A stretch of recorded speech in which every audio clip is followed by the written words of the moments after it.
그러다 보니 세상에 있는 복이 한두 가지가 아니라 여러 가지라고 볼 수 있죠. 대체적으로 결혼하고 나면 자식이나 배우자, 그리고 배우자 복을 원하지만 마음대로 되지 않잖아요. 누군가는 배우자 복이 있을 수도 있고 혹은 재물복이 있는 사람이 있을 수도 있고요. 저희 시댁은 남들이 제일 부러워하는 재물복은 타고난 사람들이었어요. 집안 대대로 사업을 하는 사람이라 그런지 제주도에서 2층짜리 건물을 통으로 지어 식당을 운영하고 있었거든요.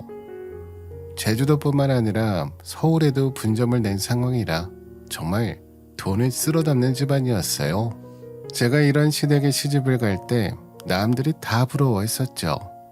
저도 돈 걱정은 없으니 힘든 일은 없겠다고 생각했거든요. 하지만 다 가진 사람은 없더라고요. 저희 시어머니가 항상 어두운 표정으로 늘 하시던 말씀이 있었어요. 재물복은 넘치는데 자식복이 없으니까 집안에 활기가 없다. 솔직히 저희 시댁이 뭐 하는지 얘기만 하면 다들 부럽다, 돈 걱정 없겠다 등등 부러움을 내색하지만 시댁 집안 분위기는 정반대였어요. 항상 조용하고 침울했죠. 처음 시어머니의 이 말씀을 들었을 때는 어차피 나는 애를 안 낳을 생각도 없었고 낳아도 2명 정도는 낳고 싶은 생각이 있어서 시어머니의 고민이 해결되겠다는 생각을 했었어요. 사실 애 키우는 것 중에 제일 큰 고민이 바로 돈이잖아요. 저도 부담 없이 아이를 낳을 수 있을 거라 생각했어요. 근데 시댁에 아이가 없던 건 아니에요. 애가 딱 하나 있었는데 바로 시누이의 딸이었죠. 시어머니한테는 저희 남편과 손이신우가 있었는데 시누이는 애만 낳고는 어디로 갔는지 소식은커녕 잘 있는지 모르고 있을 정도였어요. 시누이가 두고 간 애는 시어머니가 키웠고 만약 시누이가 두고 간 애가 아들이었으면 대우가 달랐을까요? 여자아이라 그런지 시어머니는 거들떠보지도 않았어요. 그러니 3살밖에 안 된 애가 집에 있는 듯 없는 듯 살았거든요. 제가 결혼 준비할 때까지만 하더라도 남편이 두루뭉실하게 누나가 애를 놓고 가서 엄마가 키운다는 말을 들었을 때는 요즘 손주 육아하시는 분들이 많이 계시니 그런 거 정도로만 생각했죠. 근데 이 정도일 거라고는 상상도 못했어요. 근데 결혼하고 나니 보이는 것들이 있잖아요.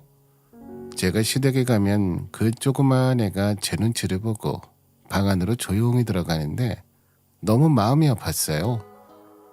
일찍 결혼해서 애 낳은 친구들의 얘기를 들어보면 3살쯤 애가 말이 트여 그런지 조잘조잘 시끄럽다는 말을 많이 들었는데 저는 그 아이 목소리조차 들어보지 못할 정도였거든요. 얼마나 눈칫밥을 먹고 자랐으면 그럴까 싶은 마음도 들었죠.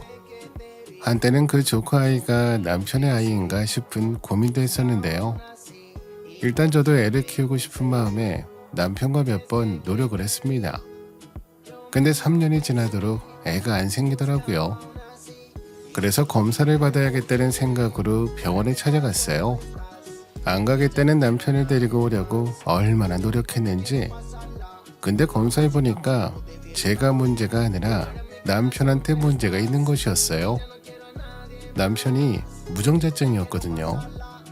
일명 씨 없는 수박이라고들 하죠. 그러니 남편이나 저나 노력할 필요가 없겠다 싶었어요. 시어머니한테도 이 말씀을 드리니 그 뒤로는 애 낳으라는 소리를 못 하셨어요.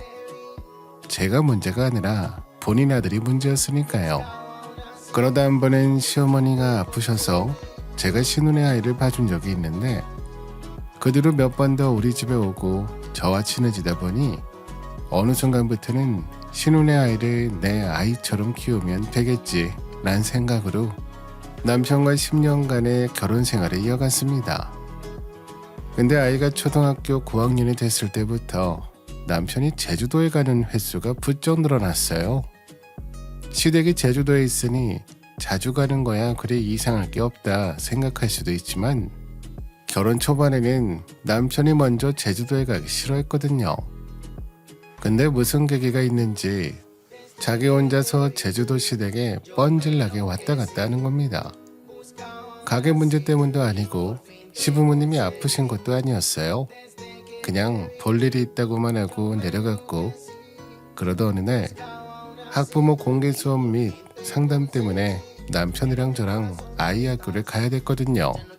그래서 남편이랑 다 얘기를 해놓은 상황인데 혹시나 잊어버렸을까봐 한 번 더 말했어요. 이번 주 수요일에 학교 가야 되는 거 알지? 당신 혹시 잊어버렸을까봐 얘기해주는 거야. 학교? 거길 내가 왜 가? 나한테 뭐 말한 거 있어? 나 처음 듣는 거 같은데? 처음 듣기는 무슨 처음 들어? 내가 저번 주부터 계속 학부모 참여 수업이랑 상담 있다고 얘기했잖아. 아, 그거? 근데 그걸 뭘 둘 다가? 엄마만 가는 집도 많을 거 아니야. 그리고 요즘은 다들 먹고 살기 바빠서 그런데 안 가는 사람들도 많아.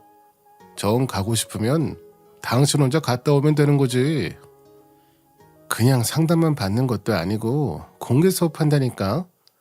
예전에 공개 수업 했을 때도 아빠들이 얼마나 많이 왔는데, 그래서 그때도 당신이 다음번에는 참석한다고 했었잖아.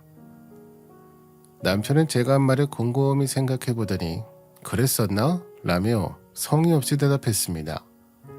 그 모습에 짜증이 훅 올라오더라고요. 그래서 잊지 말고 참석하라고 했죠. 어쨌든 당장 2일 뒤니까 그날 같이 움직여. 우리 애도 기 좀 살려줘야지. 안 그래도 가게 하느라 바쁘다고 신경도 많이 못 쓰는데. 그 대신 하고 싶은 거 다 하게 해주잖아. 나 그날 안 돼. 아침 일찍 제주도 가야 돼. 물건 떼오러.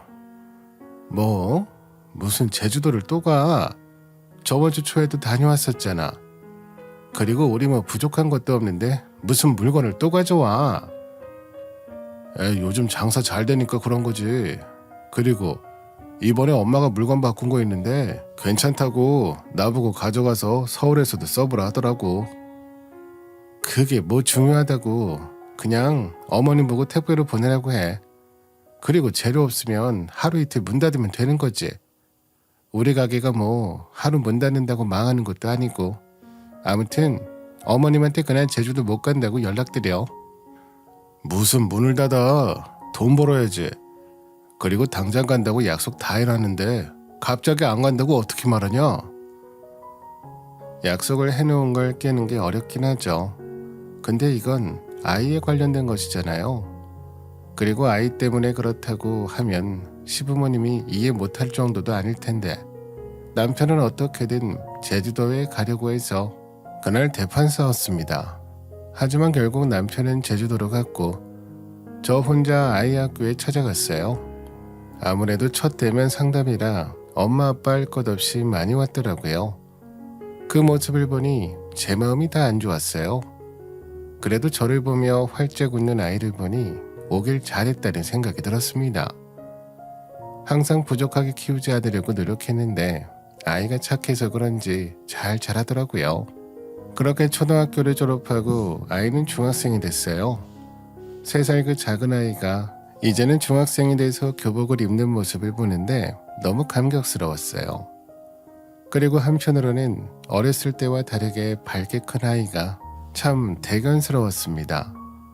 다른 모녀들보다 특별한 사이라 그런지 저랑 아이는 누구보다 사이가 좋았어요. 둘이서 비밀 얘기도 많이 하고 종종 시간 내서 데이트도 하곤 했거든요. 근데 어느 날부터 아이가 아빠가 이상하다는 소리를 했어요. 엄마, 요즘 아빠 이상하지 않아? 제주도에 물건 떼러 간다고 하면서 매번 옷도 깔끔하게 입고 다니잖아. 예전에는 안 씻고 그냥 내려간 적도 많은데 네 아빠도 나이가 있으니 그러겠지. 그리고 할머니가 아빠 후줄근하게 오는 거 싫어하시잖아. 그래도 뭔가 이상해. 엄마는 못 느꼈어? 뭔가 말로는 하기 어려운데 껄끄러운 기분이 계속 들어. 아이 말에 들어보는데 확실히 남편이 예전과 달라진 모습들이 있었어요. 처음 아이가 이런 말을 했을 때는 얘도 사춘기가 와서 그런가 보다 싶었죠. 원래 여자아이들은 사춘기 오면 아빠랑은 잘 안 놀려고 하고 아빠를 멀리 하잖아요. 그런데 초기라고 해야 될까요? 어느 날은 아이의 말을 그냥 넘기기가 찝찝하더라고요. 그래서 남편이 잘 때 몰래 휴대폰을 확인해봤죠. 근데 너무 깨끗했어요. 자주 통화하는 목록을 봐도 시어머니 아니면 저밖에 없었거든요.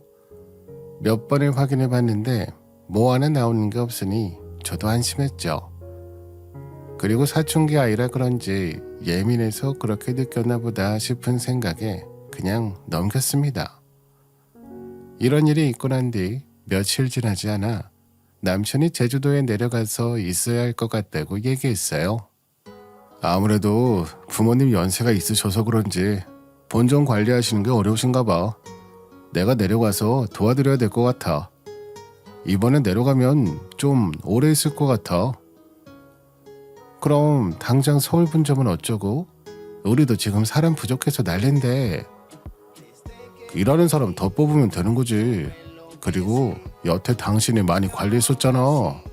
그래도 나 혼자 하는 거랑 당신이 왔다 갔다 하면서 보는 거랑은 다르지. 그러면 그냥 서울 분점 정리하고 같이 내려갈까? 그게 당신도 편하지 않겠어? 시부모님 연세도 있으시니 남편이 내려가는 김에 우리 가족도 다 제주도에 가서 사는 것도 괜찮겠다 싶었어요. 아이도 고등학생이거나 한 것도 아니고 중학생 정도면 움직이기에도 부담이 없으니까요. 근데 남편이 화들짝 놀라면서 아이 교육을 운운하며 서울에 있으라고 하더라고요. 뭘 다 같이 내려가. 그래도 애 교육은 서울이 더 나은데 당연히 서울에 있어야지. 그리고 거기에 내가 계속 사는 것도 아니잖아. 앞으로 어떻게 될지도 모르는데 다 같이 움직이는 건 애한테도 부담이야. 고등학생도 아니고 중학생인데 뭐. 워낙 제주도 좋아하던 애잖아. 괜찮을 것 같은데? 애한테 물어볼게. 방학 중에 종종 내려가면 되는 거지. 뭘 집을 다 옮겨. 제주도에 내려가는 건 쉬워도 다시 서울로 올라오는 건 어려워. 우선 나중에 다시 얘기하고 이번 주말에 제주도에 내려가는 걸로 알고 있어. 너무 성급하게 물어봤나 싶어 알겠다고 했어요. 그리고 주말에 저 혼자 집에 있으니 아이가 아빠 어디 갔냐고 물어보더라고요. 아빠는 어디 갔어? 일하러 간 거야? 오늘 쉬는 날 아니야?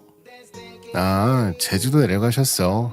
할머니랑 할아버지 연세가 있으셔서 가게 하시는 게 힘드신가 봐. 그래서 아빠가 도와주러 갔어. 제주도 못 간 지 한참 된 것 같은데 우리도 한번 내려가자. 너 곧 방학이니까 일주일 정도 다녀와. 엄마는 가기 때문에 2일 정도 있다 올라올 테니까 아빠 계속 제주도에 있는다고 하셨으니 같이 있으면 되겠네. 그렇게 저희 아이가 방학이 돼서 아이 데리고 제주도로 내려갔어요. 남편한테만 내려간다 얘기하고 시부모님께는 따로 연락을 안 드렸거든요. 그래서 그런가 시어머니가 저를 보시더니 깜짝 놀라셨어요. 네가 여기 어쩐 일이냐? 아범한테 내려온다고 얘기했었어? 네, 아이가 제주도 놀러가고 싶다고 해서 데려다주러 겸사겸사 같이 온다고 했었거든요. 그이한테 아무 말 못 들으셨어요? 요즘 내가 정신이 없어서. 뭐 그래. 그럼 언제 올라간다고? 얼른 올라가서 쉬어. 피곤할 텐데. 시어머니는 제가 불편하신 건지 언제 올라가냐, 하루라도 빨리 올라가서 쉬라고 하는 등 말씀을 하셨어요. 처음에는 제가 힘들까봐 배려해 주시는 건가 싶었죠. 그리고 오랜만에 시부모님을 뵙는 거라 2일 정도 있다가 간다고 말씀드렸습니다. 그러니 떨떠름하게 알았다고 하시더라고요. 뭔가 이상한데 어떤 것 때문에 그런지 감을 못 잡겠더라고요. 그렇게 2일 정도 시부모님 댁에 있다 찝찝한 기분으로 서울로 다시 올라왔습니다.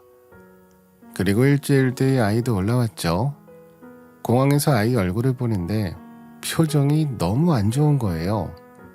그래서 제가 무슨 일이 있었냐고 물어봤어요. 왜 그래? 얼굴이 왜 이렇게 안 좋아? 체한 거야? 무슨 일 있었어? 엄마, 나 할머니 댁에 한 달 정도 더 있다 와도 돼? 갑자기? 더 있고 싶었어? 너 친구들이랑 논다고 일주일만 제주도에 있으려고 한 거 아니야? 그랬는데 오랜만에 제주도 가니까 너무 아쉬워서 좀 더 있고 싶어서 그래. 서울 오면 애들은 언제든지 만날 수 있는데 제주도는 학교 다니면서 내려가기 힘드니까. 몇 년 만에 간 제주도라 너무 좋아서 그런가 싶었어요. 그래서 알겠다고 했죠. 다른 곳도 아니고 할머니 댁이니까요. 보낼 때까지만 해도 한 달이 언제 가나 싶었거든요. 근데 또 금방 가더라고요. 한 달 뒤에 아이가 서울에 와서 저를 보자마자 싱글벙글 웃길래 저는 그냥 단순하게 제주도가 좋았나 보다 생각했어요. 그렇게 저희 집으로 온 아이의 첫 마디가 뭔지 아세요? 바로 이혼이었어요. 엄마, 내가 아빠 이상하다고 했지. 아빠랑 이혼해버려. 내가 엄마한테 필요한 거 다 가져왔어. 뜬금없이 이혼이라니? 제주도에서 무슨 일 있었어? 엄마가 이해할 수 있게 얘기해봐. 너무 갑작스럽게 하는 말이라 이해가 잘 안 되더라고요. 그래서 무슨 말이냐고 되물었죠. 그랬더니 저한테 본인 가방을 건네주길래 제가 뭔가 싶어서 열어봤어요. 근데 어떤 사진들이 무더기로 있더라고요. 너무 놀라 아이를 쳐다보니 이것 때문에 제주도에서 한 달을 있었다며 얘기해줬습니다. 아빠가 제주도에 왜 내려간 줄 알아? 할머니 가게 때문에? 아니야. 아빠 여자 생겼어. 그것도 엄청 어린 여자처럼 보이더라. 뭐? 그게 무슨 말이야? 여자라니? 너가 본 거야? 아이의 말을 듣는데 중학생밖에 안 된 애가 아빠 뒤를 밟으며 사진을 찍었다는 생각을 하니 억장이 무너져 내렸습니다. 나도 이렇게 충격적인데 아이는 얼마나 충격적이었겠어요. 어떻게 애를 달래야 되나 싶었죠.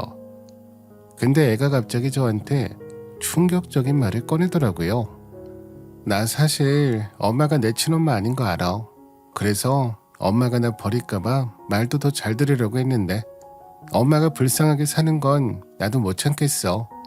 그러니까 그냥 이혼해버려. 뭐? 어디서 그런 말을 들었어? 누가 너한테 그런 말을 한 거야?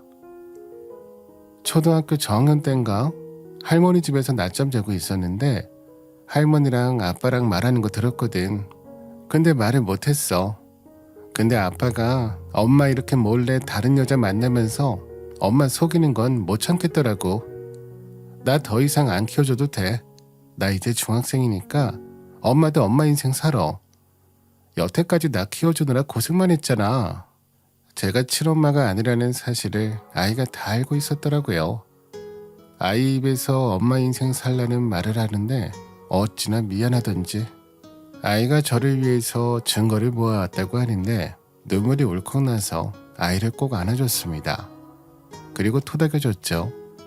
그러니 아이도 제 품에서 펑펑 울더라고요. 엄마가 행복했으면 좋겠지만 또 한편으로는 본인을 버리고 갈까봐 얼마나 무서웠겠어요. 뭐가 됐든 아이 교육에도 안 좋고 나한테도 큰 실망감을 준 남편과는 버려야겠다는 생각을 했습니다. 남편이 서울로 올라오던 날 아이는 친구 집으로 보내고 남편을 잡았어요. 너 제주도에 가서 뭔 짓거리 하고 다니는 거야? 창피하지도 않아? 뭐? 무슨 짓거리? 너는 힘들게 일하고 온 사람을 이렇게 잡아야겠냐? 뭐 숨 막혀서 살겠어? 숨이 막혀. 그래서 제주도에 여자 만들어놨냐? 아주 핑계 좋다. 제 입에서 여자 소리가 나오자 남편 얼굴이 새파랗게 질리더라고요. 잘 숨겼다 생각했겠죠. 그래서 제가 아이가 저한테 준 사진 몇 개를 남편에게 보여줬습니다. 그러니 남편이 저를 쳐다보면서 이걸 어디서 났냐고 물어보더라고요. 그게 뭐가 중요해? 다 당신이 나 몰래 제주도에 여자 숨겨놓은 게 잘못된 거 아니야? 너 이거 몰래 찍는 거 다 범죄야. 신고하면 너 감방 가. 요즘 이런 법 무서운 거 모르냐? 뭐라는 거야? 대낮에 길거리에서 너 이딴 짓거리 하고 싶어서 제주도 했냐? 너 이러는 거 시부모님도 아셔? 남편은 갑자기 꿀먹은 벙어리가 됐어요. 시부모님도 이 사실을 알아야 될 것 같아서 제가 시어머니한테 전화를 걸었죠. 그리고 이 사실을 다 말씀드렸습니다. 어머님, 이가 제주도에서 뭐하고 다닌지 아세요? 여자 만나고 다녔어요. 제가 이렇게 말하면 시어머니가 남편을 혼내거나 저한테 자식 잘못 키웠다고 하실 줄 알았거든요. 근데 시어머니는 알고 있었던 사실인 것처럼 태연하게 말씀하셨어요. 그게 뭐 요즘에는 그렇게 사는 사람도 많다고 하더라. 너도 서울에 일하라 만들던지. 네? 무슨 말도 안 되는 소리예요. 그게 짐승이지 사람이에요? 그러니까 네가 진작에 아들을 가졌으면 이런 일도 없잖아. 네? 그게 왜 제 탓이에요? 남편한테 씨가 없는 걸 어떡해요? 우리 아들이 문제가 있기는 다른 애는 임신 잘만 하더라. 네가 문제였던 거야. 네? 누가 임신을 했다고요? 지금 남편이랑 만나고 있는 여자가 임신했어요? 그래, 나는 내가 자식복이 없는 줄 알았는데 그냥 며느리가 잘못 들어온 거였어. 그러니까 애도 못 낳고 있었지. 시어머니 입에서 임신한 여자가 있다는 말을 듣는데 순간 어안이 벙벙했습니다. 몇십 년 전 남편이랑 같이 병원에 가서 검사 받았을 때만 하더라도 남편이 분명 무정자증이었거든요.